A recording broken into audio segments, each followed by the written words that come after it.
తన తాత ఎలా చనిపోయాడు అని ఆలోచిస్తూ ఉంటే వాళ్ళ తాత డైరీ ఒకటి కనబడుతుంది. ఆ డైరీలో వాళ్ళ తాత తన కలం పేరును, అందులో సీక్రెట్ కెమెరా ఉన్నది దాచిపెడతాడు. అది చూసిన బాల, మా తాతయ్య సీక్రెట్ పెన్లోనే ఖచ్చితంగా ఏదో దాచిపెట్టి ఉంటాడు అని ఆ పెన్ను కోసమని త్రిపుర దగ్గరికి వెళ్ళాలి అనుకుంటాడు. అంతలోనే ఫనీ నాగభూషణం అక్కడికి వచ్చి, ఏమైందిరా, ఎందుకు అలా ఉన్నావు అని అడిగితే ఆ పెన్నుని ఇచ్చింది వాళ్ళ తాత ఎవిడెన్స్ దాంట్లోనే ఉంటుంది అన్న తన అనుమానాన్ని వాళ్ళకి చెప్పేస్తాడు. అది విన్న ఫనీ చాలా భయపడిపోయి, వీడు ఇలాగే వదిలేస్తే కనుక మేము దొరికిపోతాం, తనకి ఎట్టి పరిస్థితిలోనూ మేము ఇలా ఉన్నామని తెలియకూడదు, అంతలోపే వాడు మళ్ళీ పిచ్చివాడైపోవాలి అని ప్లాన్ వేసుకొని నేను కూడా నీతో పాటు వస్తానన్నయ్య అని బాలాతో పాటే బయలుదేరుతాడు. మధ్యదారిలో కారు ఆపేసి వాటర్ బాటిల్ని తీసుకొని అందులో ఒక పొడిని కలిపేస్తాడు. కావాలని మళ్ళీ కారులోకి వచ్చి, అన్నయ్య చాలా అలసటగా కనిపిస్తున్నావు, కాస్త వాటర్ తాగు అని అడుగుతాడు.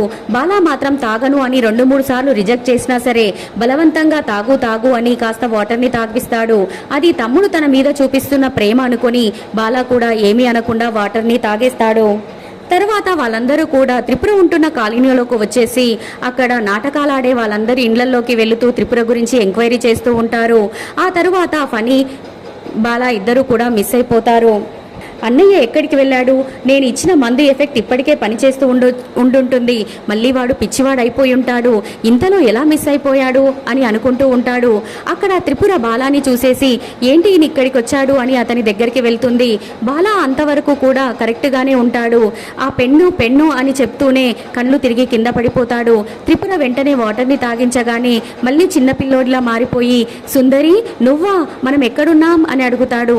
మనం హైదరాబాద్కి వచ్చాం అని త్రిపుర అనగానే, నాతో పాటు నువ్వు కూడా వచ్చావా, నాకు తెలుసు, సుందరి కూడా నాతో వచ్చింది అని సంబరపడిపోతూ ఉంటాడు. ఇక త్రిపుర, నువ్వు వెళ్ళి బస్టాండ్లో ఉండు, నేను ఇప్పుడే వస్తాను అని చెప్పి బాలాను అక్కడి నుంచి పంపిస్తుంది. ఎందుకంటే అటువైపుగా గిరి రావడాన్ని త్రిపుర చూసేస్తుంది. వెంటనే ఇంట్లోకి వెళ్ళి దాక్కుంటుంది. గిరి కూడా త్రిపురను వెతుక్కుంటూ నాటకాల వాళ్ళ కోసమే అక్కడికి వస్తాడు.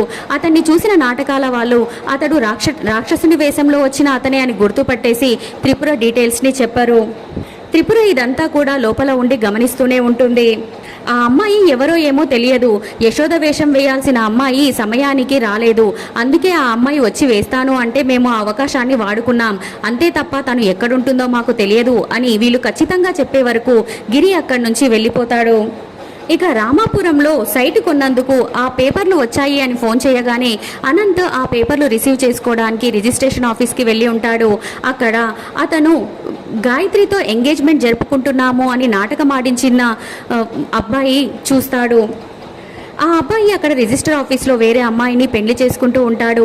అది చూసిన అనంత్ కోపంతో, ఒరేయ్ నువ్వు గాయత్రిని పెళ్లి చేసుకున్నావు కదా, మళ్ళీ ఇక్కడ ఇంకో అమ్మాయిని పెళ్లి చేసుకున్నావు, అసలు నువ్వు ఇంత మోసగాడివా, పదరా పోలీస్ స్టేషన్కి అని లాక్కొని వెళ్తూ ఉంటే, ఏంటి సార్ నేనేం తప్పు చేశాను, అదంతా కూడా మీరు చూడాలని నేను చేశాను, అంతే తప్ప నేను గాయత్రిని పెళ్లి చేసుకోలేదు అని కోపంగా చెప్పేస్తాడు.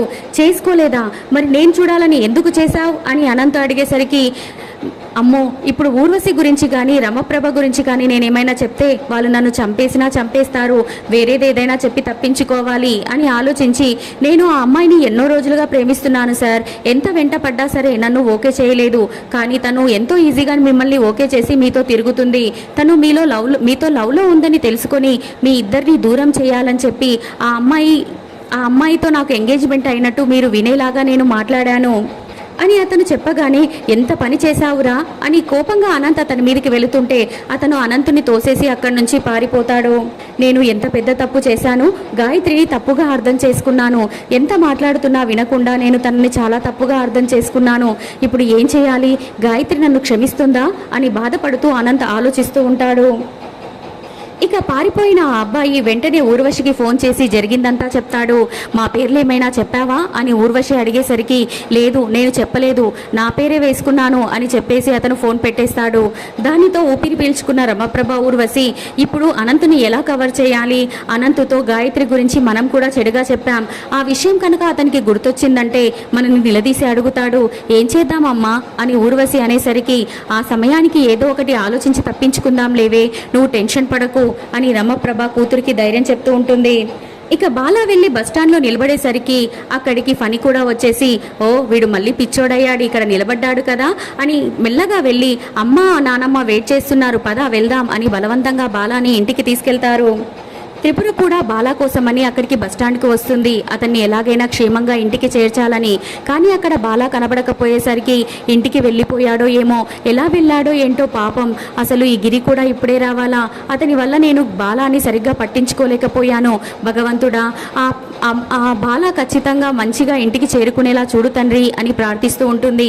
అంతలో గిరి కూడా అక్కడికి వచ్చేసి త్రిపురను చూసేస్తాడు. ఓ తిప్పు, నా తిప్పు అక్కడే ఉంది తిప్పు అని అరుస్తూ ఉండగానే వెనుకాల నుంచి ఒక వెహికల్ వచ్చేసి గిరిని గుద్దేస్తుంది. దాంతో గిరి ఎగిరి మరీ పైకి ఎగిరి మరీ కింద పడిపోతాడు.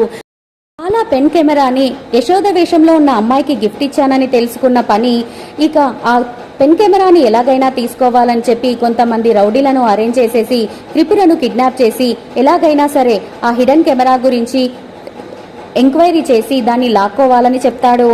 దానితో ఆ రౌడీలు మరుసటి రోజు ఉదయాన్నే త్రిపుర దగ్గరికి వెళ్ళేసి తనను బలవంతంగా కిడ్నాప్ చేయాలని ఆ పెన్ను గురించి అడుగుతూ తనను లాక్కొని వెళ్తూ ఉంటారు. బాలా కూడా అటువైపుగా వెళ్తూ త్రిపురను చూసేసి, సుందరి సుందరి ఎవర్రా మీరంతా, సుందరిని ఎందుకలా పట్టుకున్నారా అని ఆవేశంగా బాధపడుతూ కోప్పడుతూ అరుస్తూ ఉంటాడు.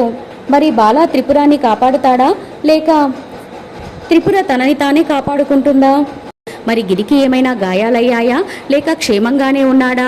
త్రిపురనే గిరిని కాపాడుతుందా? ఇంకేదైనా జరగబోతుందా తెలుసుకోవాలి అనుకుంటే నా ఛానల్ని సబ్స్క్రైబ్ చేసుకుని పక్కనే ఉన్న బెల్ ఐకాన్ని క్లిక్ చేసి ఆల్ సింబల్ని ప్రెస్ చేయండి. ఒక లైక్ ఇవ్వడం మర్చిపోకండి. Good night friends, bye bye.